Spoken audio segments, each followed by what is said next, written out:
I was 25, and I remember standing in front of the bathroom mirror at home, and I was just about to make myself sick. And I had been making myself sick for 10 years. And for that long, I had been ignoring the telltale signs of bulimia. Red lines down my fingers and knuckles like roadmaps to my deepest insecurities. And as vividly as I remember that moment, I also remember feeling completely and utterly exhausted. Constantly thinking about my body and how it looked, what I was going to eat, how many calories it had, and when I would next exercise was a full-time job, and I was drained. My body was the enemy. Food and exercise were weapons I used against her every single day. I thought making myself throw up was my safety blanket, a way for me to pretend to the world that I was living a normal life so no one could see just how tormented my thoughts were around food, exercise, and my body. For over 10 years, I was running to the bathroom to make myself throw up. But with tears prickling in my eyes, in that moment, I knew I was about to make a decision that would change my life forever. I felt like I was standing in the middle of a crossroads. One path would take me further and further down the rabbit hole where body hate, food restriction, and punishment exercise would consume me, become me, and eventually be all I would be remembered for.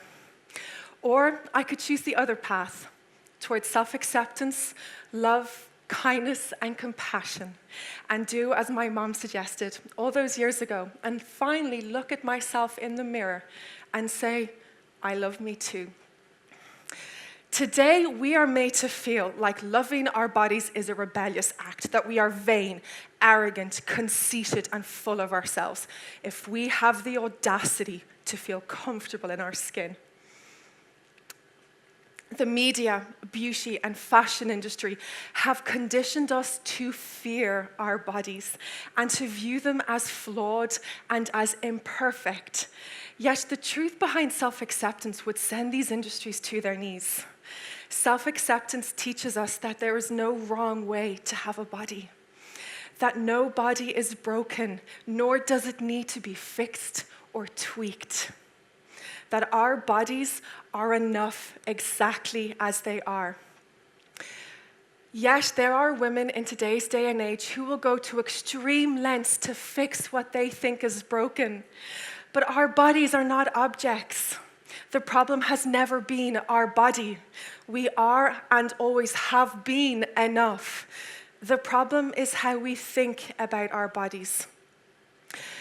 Women will go to extreme lengths to achieve a standard of beauty that is forever changing. They will take cream and put it onto their face that contains harmful ingredients.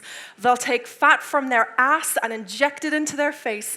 They will ingest dieting pills and laxatives without a moment's hesitation. They will purge, binge, and they will make themselves throw up. They will restrict food, starve themselves, and over-exercise.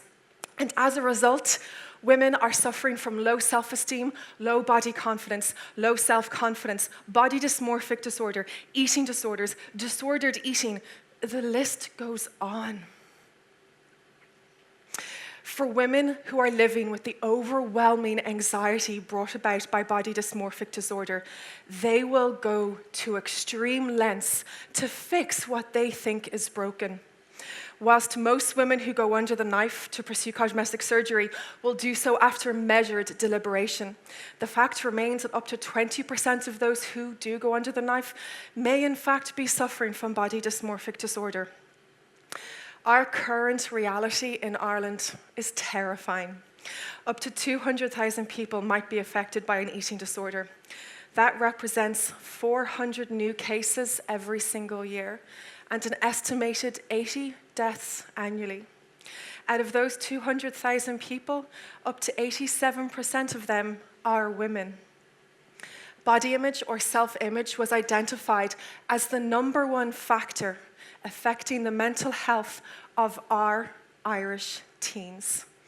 1 in 3 of us will think about the parts of our body that we don't like anywhere between 1 and 3 hours a day. And up to 40% of us will think about the parts of our body that we don't like anywhere from 3 to 8 hours a day. That's a whole lot of life that's not getting lived because we're so worried about how we look. I'm not going to stand here and pretend like I have all of the answers. But on my journey towards self-acceptance and self-love, I've learned a couple of things, and I want to be able to share these things with you guys today. One of the most important things that I've learned about self-acceptance is to remember that it's not about trying to eliminate the parts of our body that we don't like. It's about embracing the good with the bad. It's an unrealistic standard to set ourselves that we must fall in love with every atom of our being, or else. Self-acceptance teaches us to embrace the good with the bad. As a teenager, in my early 20s, in my mid-20s, and a little bit into my late 20s, I used to hate my legs. I called them my chunky tree stumps. And I went out of my way to keep them hidden and covered because they didn't look like all of the girls' legs in the magazines. But I remember one day when I was going to a teenage disco, I was getting ready in the house. I was about 15 years of age, and I decided to wear a little black dress, like all of my friends, to a teenage disco. And as I was getting ready, I caught a glimpse of myself in the mirror, and I couldn't help but think how pretty I looked. I really, really liked what I saw. So, with gusto and pride, I arrived at the teenage disco, but I immediately started comparing myself to all of the other girls around me. My gosh, they were slim, they were lean, they were beautiful. They're what beautiful girls look like. And I felt so badly at myself with every comparison that I made. So I called my mom on the phone and I asked her to come pick me up. And as I was making my way to the main road where my mom was parked, a boy on the other side of the car park looks at me and shouts, "Love, what are you doing in a dress with those legs?" If only he knew the courage it took for me to put on a dress that day. But anyway, I've been called fat. Girls have made fun of me, and boys have broken up with me because they thought they could do better.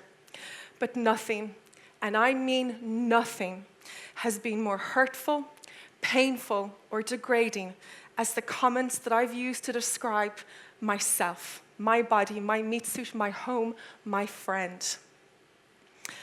I want you to imagine this. I want you to imagine that you've just passed your bathroom at home and you caught a glimpse of your young daughter staring at herself in the mirror, whispering the words, "fat, ugly, and worthless." She's grabbing her little tummy and she's shaking her arms, her bingo wings. And she's hoping and wishing and praying that her fat would just melt away so she could be pretty like all of the other girls. Are you going to go up to your young daughter, poke her in the belly, shake her arms, and tell her, "You're right, love. We should put you on a diet today. Restrict your calories, and we'll go to the gym 6 days a week"? Of course, we would never say this to a young daughter. We would never say this to anyone that we love. But since when was it okay to say these things to ourselves? I remember being about 25 years of age, staring at myself in the bathroom mirror at home, and finally giving myself permission to think for myself. Over time, I began to challenge the assumption that I created about my body and my legs, and I realized that I had always been beautiful because of the wonderful things that my body can do. I can give my young cousin a piggyback for over 500 meters. I can take heavy items off the top shelves in IKEA. I can carry as many bags in one hand as some can carry in two. I can jump, skip, run, and play. And who knows, maybe one day I will be lucky enough to grow a human inside of me. The moment I started to feel gratitude and appreciation for my body was like an awakening, the first of many. And I really began to feel beautiful. I really began to feel my inner strength and realize that I had always been beautiful because of the wonderful things that my body can do. There exists this gray space between loving our bodies and hating our bodies. The media, beauty, and fashion industry have attempted to map out this path for us.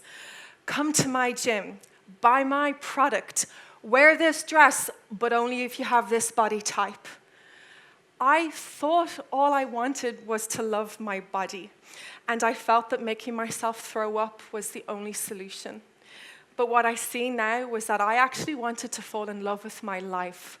I wanted to experience and to live it.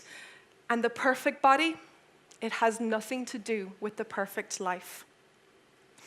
In a world that profits from our insecurities, loving our bodies is a rebellious act.